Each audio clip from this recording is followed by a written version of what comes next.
नमस्कार दोस्तों, आप सभी का स्वागत है हमारे YouTube channel Ashok Chawla education hub पर। दोस्तों, आज हम मिल रहे हैं एक और नई पाठ्य योजना के साथ, जो है हिंदी की गद्य की पाठ्य योजना, जिसका प्रकरण है चंद्रशेखर आज़ाद। दोस्तों, ये कक्षा 7वीं के लिए है।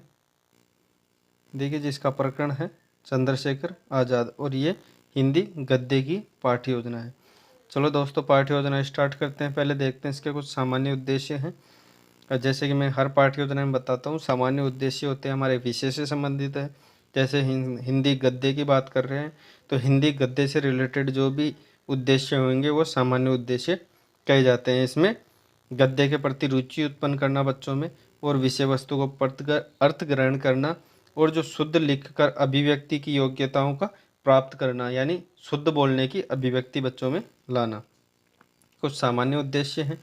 उसके बाद है विशिष्ट उद्देश्य। और जैसा कि मैं हर पाठ्य योजना में आपको बताता हूँ कि विशिष्ट उद्देश्य होते हैं वो हमारे प्रकरण से संबंधित होते हैं।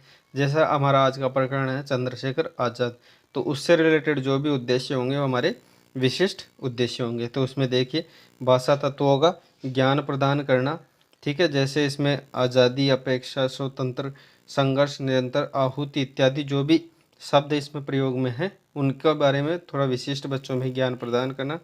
विषय वस्तु का ज्ञान, जैसे चंद्रशेखर आज़ाद है तो उससे रिलेटेड जो भी हम बताएंगे बच्चों को, तो उसका ज्ञान बच्चों में होना जाने थे। चंद्रशेखर आज़ाद कौन थे और किस तरीके के महापुरुष थे। वैसे ही इसके और भी उद्देश्य हैं, ये आपको अच्छे से दिख नहीं रहा होगा तो इसको मैं बोल के बता देता हूँ।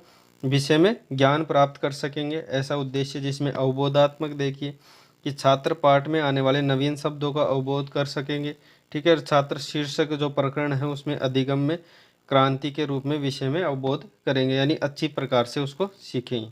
वैसे अनुप्रयोगात्मक उद्देश्य होते हैं, उसमें छात्र पाठ में आने वाले नवीन शब्दों को अपने व्यवहारिक क्रियाकलापों में प्रयोग कर सकें, यानी जो भी वो शब्द, नए शब्द जो भी सीखेंगे उसका व्यवहारिक बोलचाल में प्रयोग कर सकें।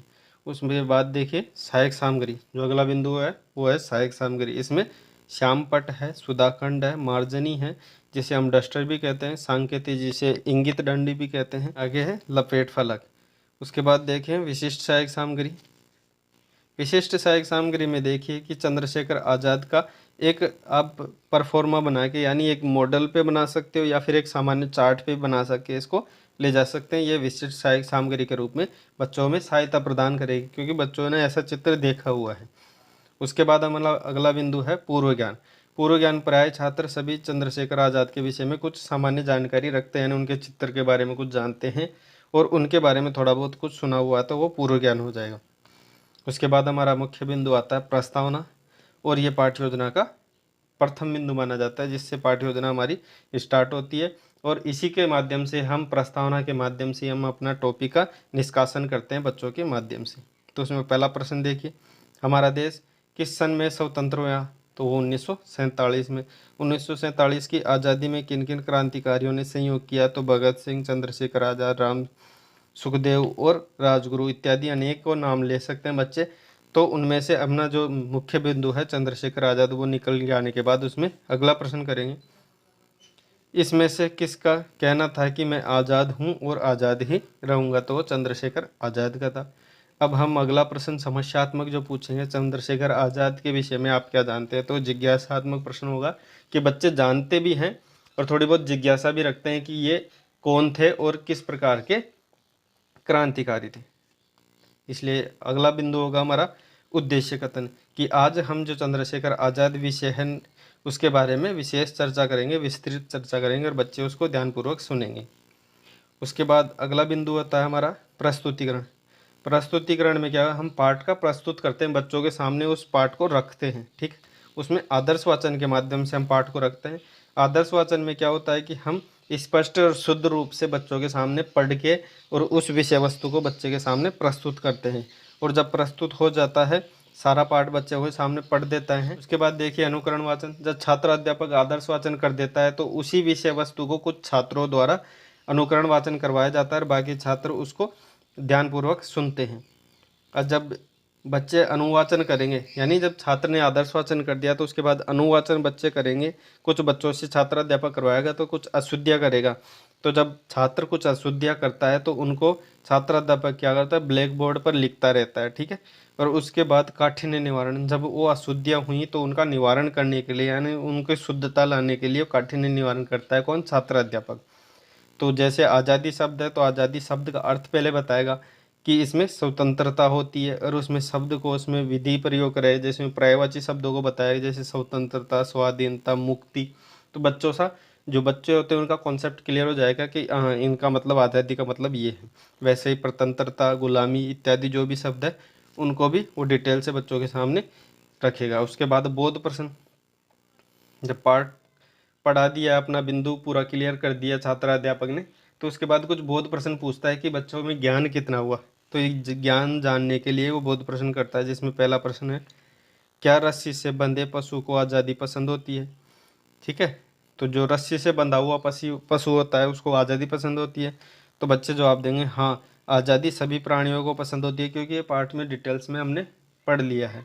उसके बाद दूसरा, पशुओं की अपेक्षा अधिक बुद्धिमान कौन सा प्राणी होता है, तो वो मनुष्य होता है, ठीक है। ये जो क्वेश्चन हैं ये सभी पाठांतर्गत ही दिए होते हैं, जो छात्र अध्यापक आदर्श वाचन के रूप में रखता है, उसी में से ये प्रश्न किए जाते हैं। उसके बाद तीसरा प्रश्न, भारत कब स्वतंत्र हुआ, 1947, और सामूहिक संघर्ष भारतीयों ने कब किया, तो 1857, जिसे 1857 की क्रांति भी कही जाती है। और मौन वाचन, जब छात्र अध्यापक पूरा पाठ पढ़ा देता है और उसके बाद कुछ बोध प्रश्न भी कर लेता है, जिससे बच्चों का ज्ञान भी प्राप्त हो जाता है कि बच्चों में कितना बोध हुआ इस पाठ को लेकर, तो उसके बाद मौन वाचन करता है। तो मौन वाचन जब बच्चों से करवाता है तो बच्चों को शांत रहने के लिए कहता है, और शांत रहते हुए पाठ का पुनः वाचन करने के लिए कहता है कि आप पाठ को शांति से पढ़े, और छात्र अध्यापक खुद पूरी कक्षा का निरीक्षण करेगा कि बच्चे पढ़ रहे हैं कि नहीं पढ़ रहे। हाँ देखिए, अगला बिंदु है विचार विश्लेषणात्मक प्रश्न। इसमें क्या होता है कि एक प्रश्न ऐसे, एक या दो प्रश्न ऐसे रखे जाते हैं जिसके माध्यम से बच्चे सोचने पे थोड़ा मजबूर हो, मतलब कुछ ज़्यादा डिटेल्स वाली बातें पूछी जाती है। अगर बच्चों को आती है तो अच्छी बात है, नहीं आती है तो छात्र अध्यापक स्पष्ट रूप से उसको विश्लेषणात्मक रूप से उसको बताएगा। तो इसमें पहला प्रश्न देखिए, आज़ादी किसे अच्छी नहीं लगती, तो बच्चे उसका आंसर देंगे आज़ादी सभी को अच्छी लगती है, सभी लोग स्वतंत्र मुक्त रहना चाहते हैं।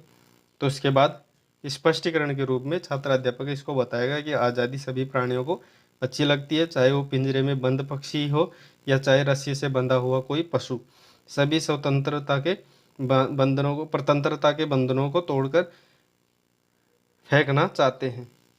उसके बाद अगला प्रश्न, 1947 में देश किस प्रकार आज़ाद हुआ, तो बच्चे इसका पाठांतर्गत जो भी पढ़े हैं उसके अनुसार जवाब देने का प्रयास करेंगे, और थोड़ी डिटेल्स के माध्यम से छात्र अध्यापक स्पष्टीकरण के रूप में इसमें बताएगा। ये आपको अच्छे से दिख रहा होगा। और बाकी दोस्तों इसकी पीडीएफ की लिंक मैं डिस्क्रिप्शन में दे दूंगा, तो आप डिस्क्रिप्शन में इसकी लिंक को जैसे ही टच करोगे तो आप पीडीएफ पे पहुंच जाओगे, और उसके अनुसार आप इस पाठ्य योजना को आसानी से बना सकते हो। बाकी ये आपको थोड़ा क्लियर नहीं दिख रहा होगा, ये क्या है कि पीडीएफ में थोड़ा लाइट आ गई, तो इसमें देख लेते हैं। ये प्रश्न मैं बोल को अच्छे से बता देता हूँ ताकि आपको अच्छे से समझ में आ जाए। भारत देश कब आज़ाद हुआ, तो वो 1947, सामूहिक क्रांति 1857।